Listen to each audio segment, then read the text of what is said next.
Content warnings for this episode are listed in the episode description. Listener discretion is advised.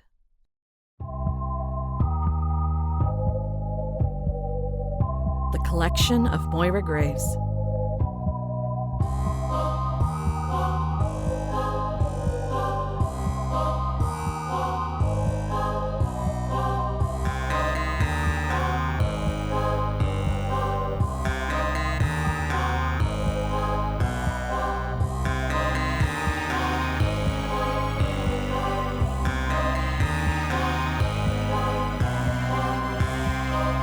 Episode 4, The Library Card, by Lindsay Fawn.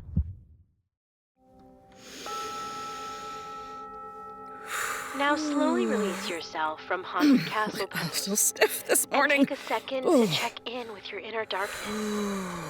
Acknowledge it and thank it for bringing you balance. Breathe in.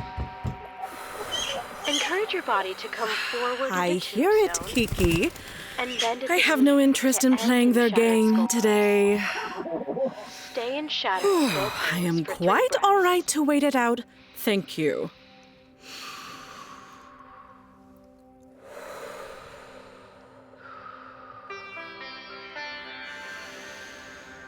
Now, slowly unfold your body, sitting down on your shroud, and bring your head back towards the earth as you move through a graveyard See, Kiki? No need to fuss ourselves over it. and into corpse pose. Oh, We shut our eyes and imagine the earth falling over them.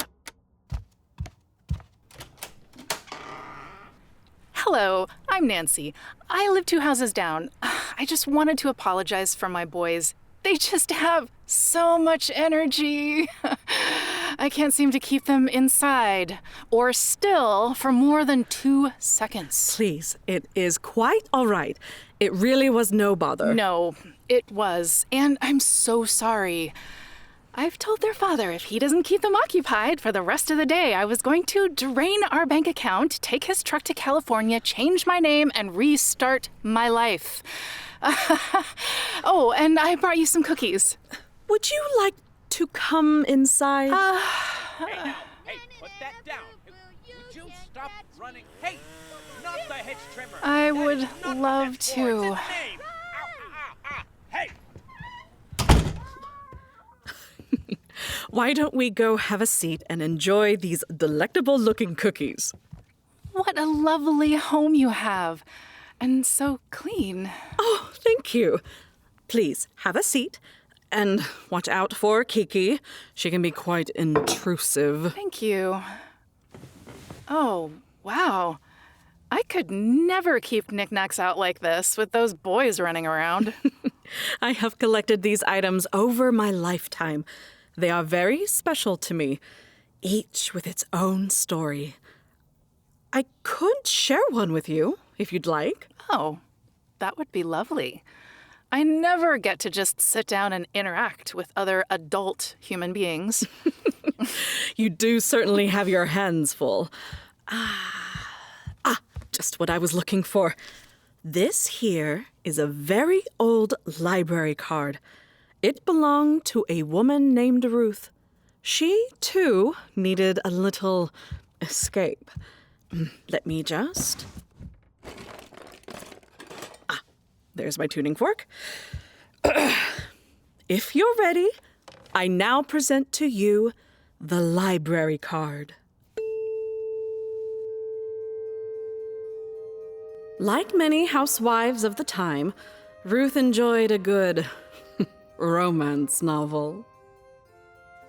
The road to Norwich was long, and at the end of it my future. A future I neither asked for nor want.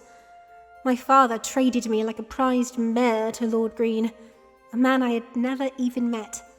My entire life was hastily thrown into a chest before the ink had dried on my marriage agreement, and held into the back of the carriage only slightly more forcefully than I myself was thrown. Being the youngest of 2 sons and 4 daughters, my mother was happy to see me finally out to the family home so she could focus her time and attention on what actually mattered to her, my brothers and their children.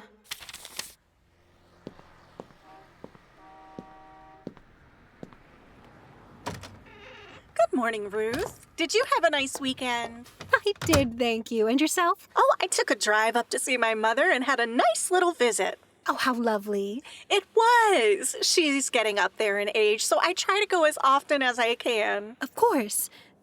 I lost my own mother last year. I am so sorry to hear that.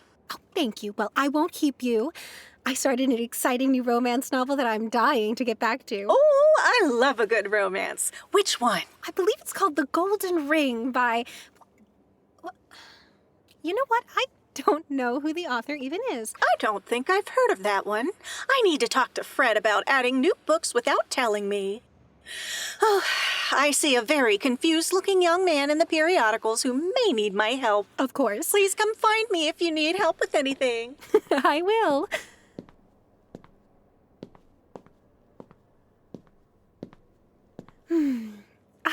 There you are. Now, where was I? Stop! Yelled the coachman from the front of the carriage. What is it? Why have we stopped? I asked, peeking my head out through the front curtain.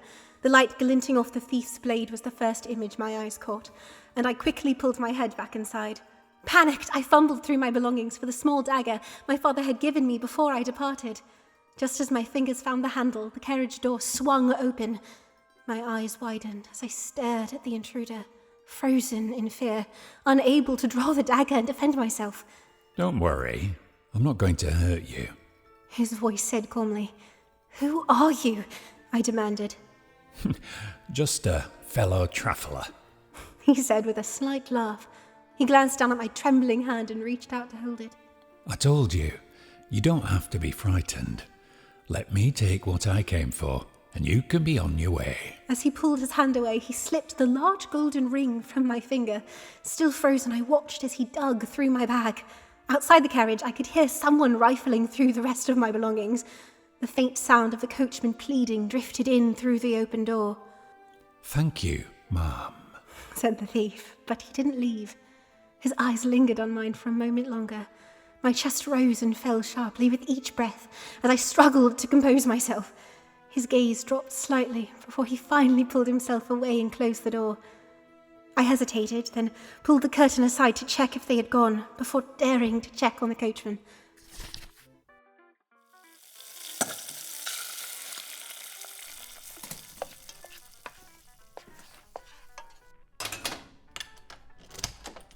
Oh, good evening, darling. How was work? What's for dinner? I made your favorite. Pot roast. I used your mother's recipe, so... My mother was almost as bad a cook as you are. And look at the state of this silver. You're home all day. Why can't you manage to polish these? I'm sorry. I will do it first thing tomorrow.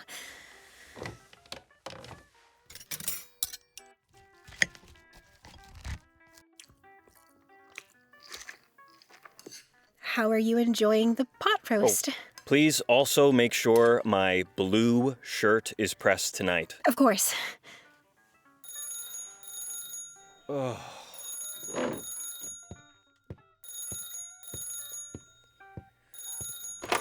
This is Ralph. Yeah. He wants to cash out? Now? That idiot is going to be kicking himself in a week. Okay. I'll talk to him tomorrow. Everything okay? Don't worry. I'm not going to hurt you. I'm sorry, what did you say? I said don't worry about it. You wouldn't understand any of it, I'm sure. I was wondering if maybe we could take a trip to the shore this weekend and watch the water. You know how trips like that get you all worked up. We can have a lovely weekend right here at home. I don't see a need to go anywhere. I do hate being stuck in the house all day. The pot roast wasn't bad. You're improving. I'll be up in my study if you wouldn't mind bringing me a brandy. Good night, dear. Of course.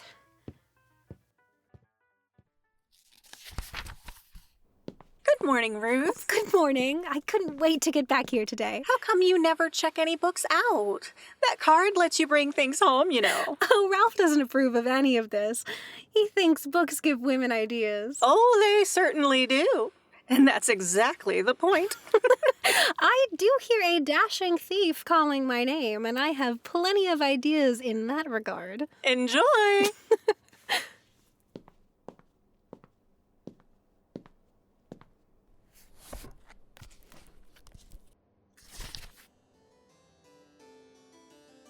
It is going to take a lot to get used to such a large house.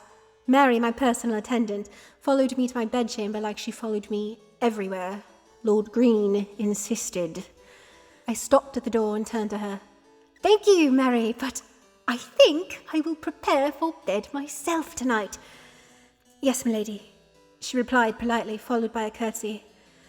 It's going to take a lot to get used to that as well. I opened the door and immediately noticed something strange. The curtains were billowing inward from an open window. A window that had been firmly shut when I left for supper. Cautiously, I stepped inside, peering around the doorframe, half expecting someone to jump out from the shadows. But something on the bed caught my eye. The lantern flickered, and a flash of metal gleamed on the pillow. I closed the door behind me and crept forward. My heart skipped a beat. It was my ring, and beneath it a folded note. My hands trembled as I picked it up and read the words written in a precise, confident hand. You are worth more than gold. I rushed to the window, hoping to catch a glimpse of the intruder. I thought I saw a flicker of movement, a dark shape vanishing into the trees at the edge of the estate grounds, but I couldn't be sure. My mind flew back to the carriage. The thief's hand on mine. The way he had looked at me, and now he had returned my ring. Why would he do such a thing? I couldn't sleep. The wind whispered through the cracks on the old window frame, carrying with it the scent of damp earth and baked bread from the kitchens below. I lay on the grand bed staring up the canopy overhead. Every sound startled me. A creak in the hallway, an owl in the distance. My thoughts raced. I got up, crossed the room, and pushed the curtains aside. The moon hung low and full above the trees. The estate was still. And then I saw him. He was standing just beyond the tree line, motionless, as if he had been there for hours. A silhouette, long and lean, half shadowed by the moonlight. I couldn't see his face, but I felt him watching me. A shiver ran down my spine. I should have called for someone. I should have been afraid. But I wasn't. I stayed at the window, staring back. Not sure if I was hoping he would leave.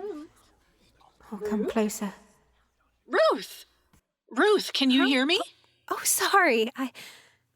I guess I was a little lost in the book. I've got to close up the library now, so... What? Oh, dear, I need to go. Oh, sorry, dear, I lost track of time. I ran into a friend at the... Did you get my letter? I did. You did what? Huh? Ruth? Oh, I'm sorry about dinner. It won't happen again, I promise. Oh, I'm sure. Bring it up to my study. I'll eat alone tonight. Of course, dear. Right away. Let me take what I came for.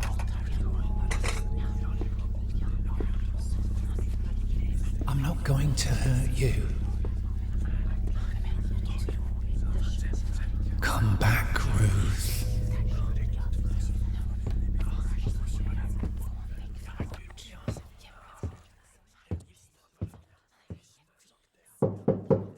Just leave it at the door. Okay, I'll just be in bed. Good night.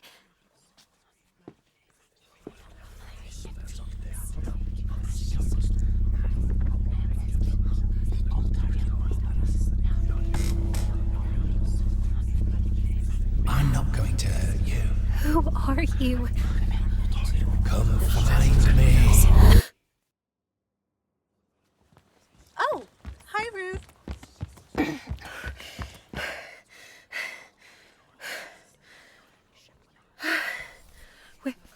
Where is it? Where is it?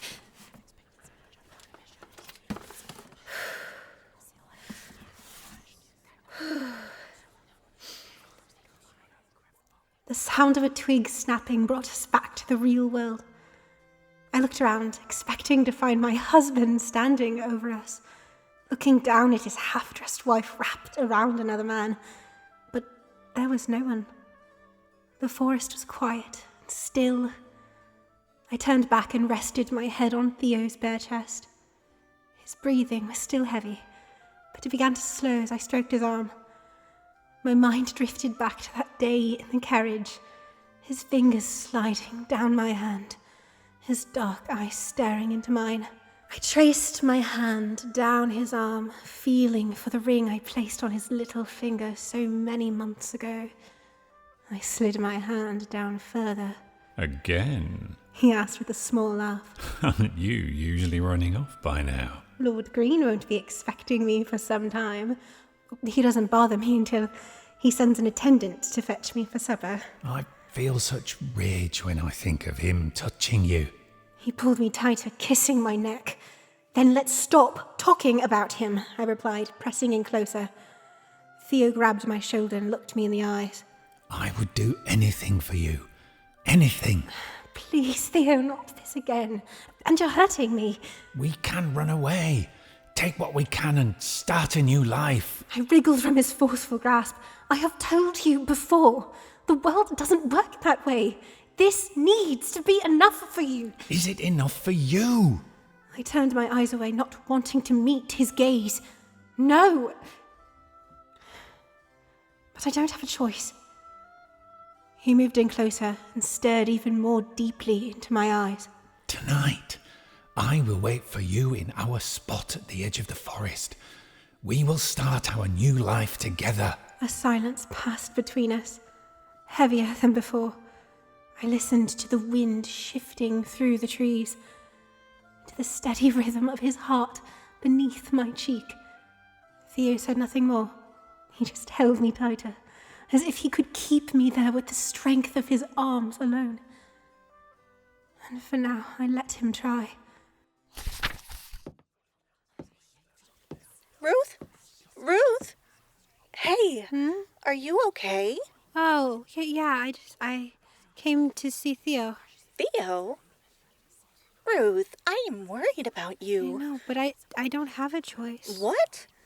What choice? Oh, I'm sorry. I didn't sleep well last night. Is something wrong? You've been staying later and later lately. Do you need me to call someone? Maybe your husband. No! Lord Green can't know about this. I mean, please, don't worry. I'll be fine. Ruth, you're scaring me. Beverly, I appreciate your concerns for me. You're such a dear friend. I'll just be over there. Everything is fine. Okay. You know I am here if you need anything.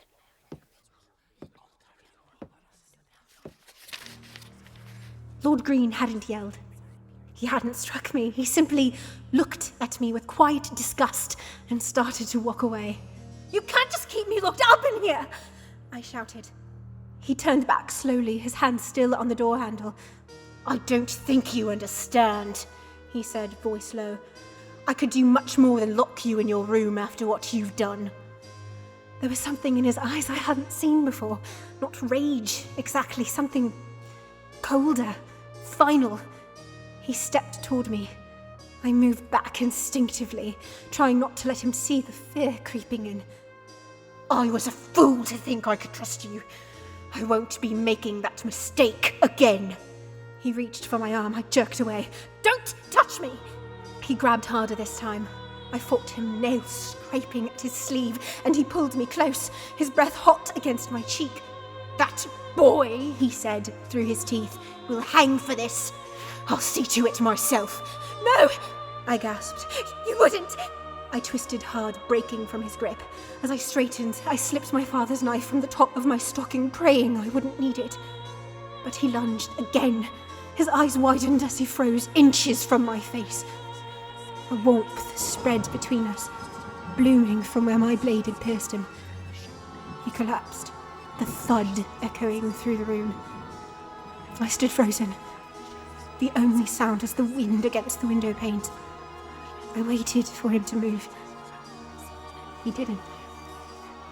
I sank to the floor, trembling. I hadn't meant to, but it didn't matter. He was gone, and I was free.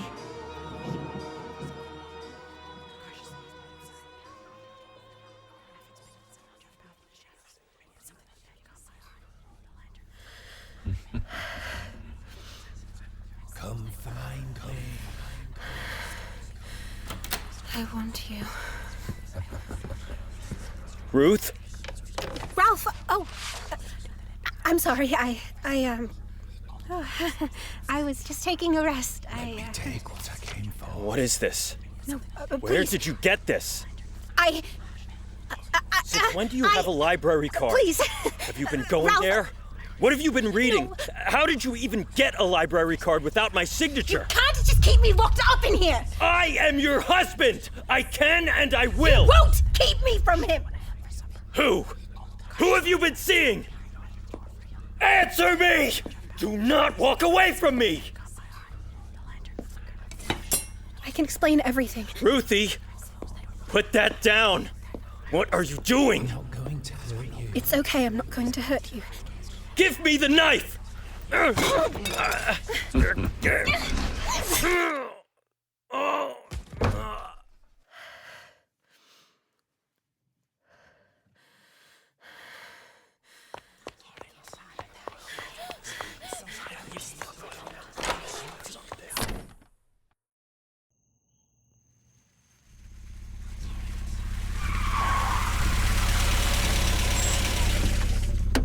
You're almost there. We can be together. Come find me.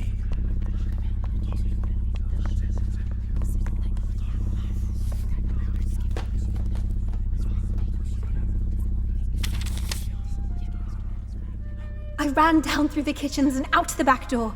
If I could just get to Theo, everything would be okay. I breached the door and felt the cool evening air on my skin. I hadn't noticed before how hard my heart was racing, but now I felt as if it would beat right out my chest.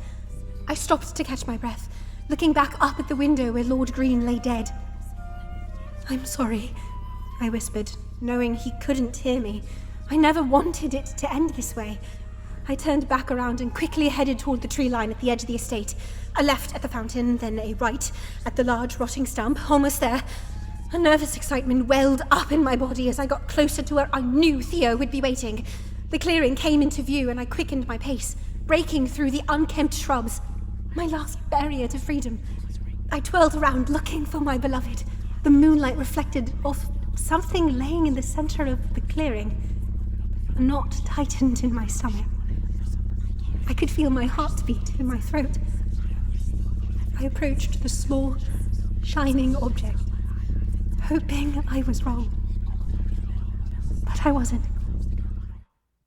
The forest was quiet and still. Beverly found Ruth's body the next morning. She was already cold. From what I can gather from old newspapers and public records, no cause of death was ever determined. Ralph's body was discovered later that day. Holy shit! I'm sorry, but wow. That poor woman. It is one of the more tragic pieces in my collection, to be sure. And what was with that book? Do you have that too? I tried to find the book for safekeeping, but none seem to exist with that title and story. Whew. Well, I think that's enough spookies for one day. I should go check on the boys and make sure they haven't killed each other yet. Bad joke. Of course. You are welcome back anytime, even if you just need a place to hide out for a little bit. I promise nothing here is going to whisper back. Thank you. It was lovely to meet you. You as well. Take care. It was nice to meet you too, Kiki. Hey, get out of that tree! Where's your father? No, don't jump! You'll never take us alive! You know, Kiki, I do have an item from 2 little boys who also didn't listen to their mother. Maybe we invite them in next time they come ringing and give them a little scare. Oh, I know. I can't do that. But wouldn't it be so worth it?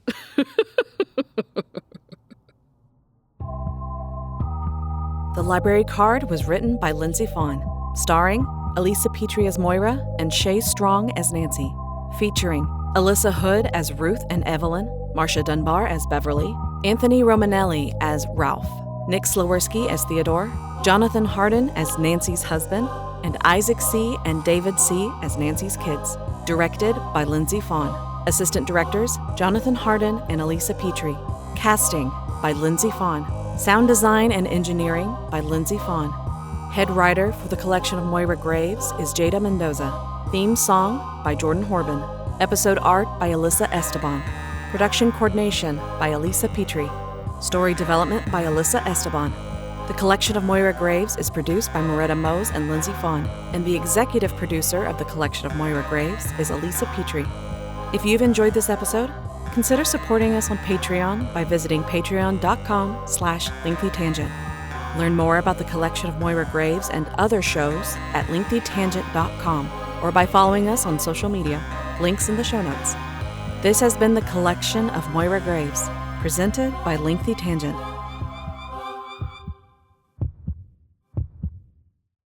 We'll just edit that part out. Lengthy tangent.